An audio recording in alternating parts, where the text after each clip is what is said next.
Tools required. Okay, so we need a foot pump for inflating this at the end. Rubber gloves, you're going to get dirty. I also actually like to use a pair of leather gloves when I'm doing this, if you've got some to hand, because you can get your knuckles quite scratched on the rims. A ratchet, extension piece, and a 13mm socket. And I've also got a couple of screwdrivers. It's the handles I'm going to use just for holding the rims apart while I'm faffing about inside.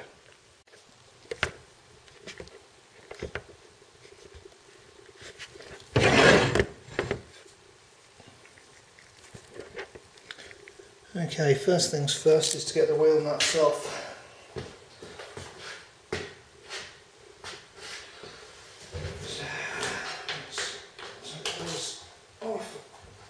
Probably quite tight.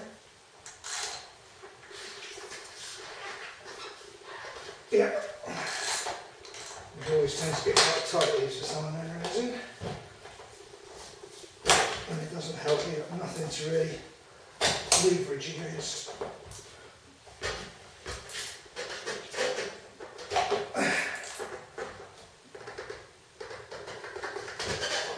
Incredibly tight.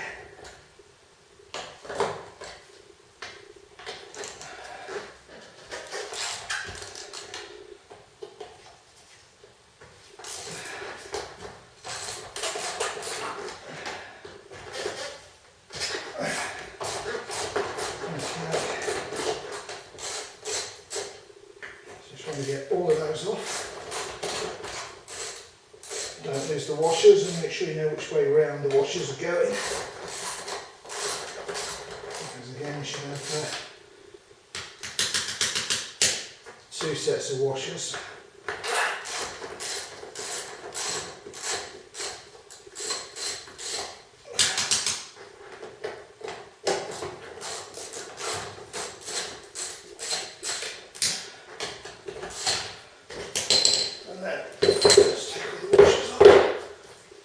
Broken there. Now you've got a set of rims that are loose. What I tend to do is push them just to get some space there. And that's where each one get. I find it's useful just to get something in there, just to keep them apart. It doesn't really matter what you're using. They're just a bit easier to handle. Now you've got this bent valve that has to push out and through, and you basically want to take that tube out. And mine's still got air in it. I should have deflated mine first, but then what you have to do is the reverse, is get them basically between these nuts. As you can see, you've got to feed the new inner tube through that gap, and then get this new valve, get it in the light, feed it back through, and the way it works, it comes through and then goes over like that. Yeah, so it comes over, so it's inflated from this side. That's why you've got a 90-degree elbow on these PX or P-range tyres. And you can take these things off, and then it's a matter of putting this back together again. And that's actually the tricky part, believe it or not, because what happens is you can pinch the tyre between the gaps in these rims. And you can see there's a little gap there. So what you want to do is basically put them together loosely. What I tend to do is put a couple of nuts on,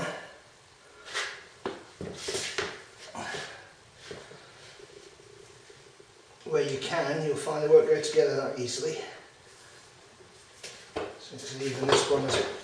And then I use, I should have mentioned this before, I use something like a round-ended ruler, or a plastic ruler is probably better, just to jam between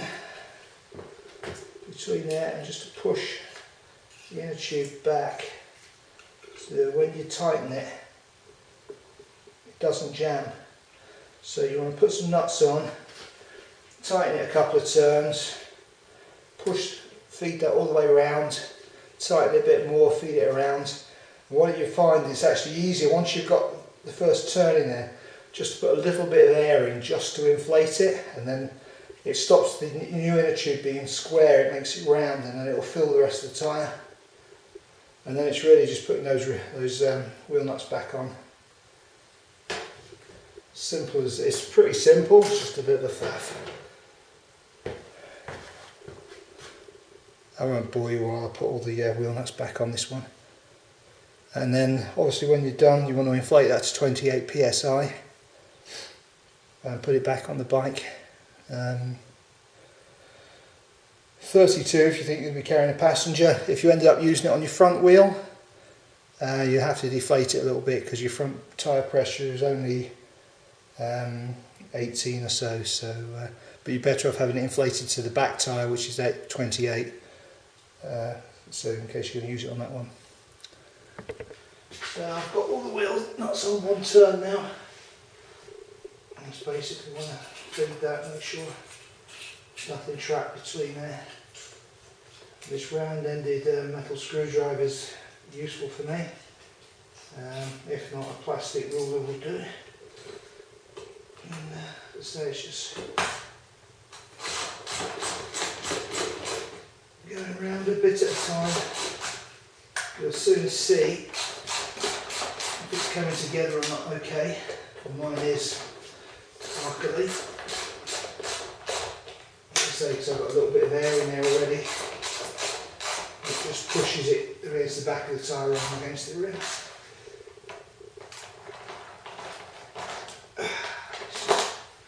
These nuts are a bit rusty. What's the problem with riding on salty roads?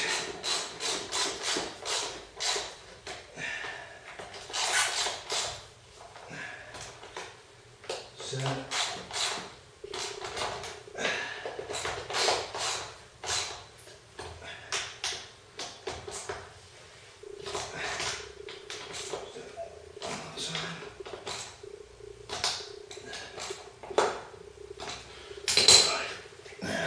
say you'll see that between these rims there's no gaps along here,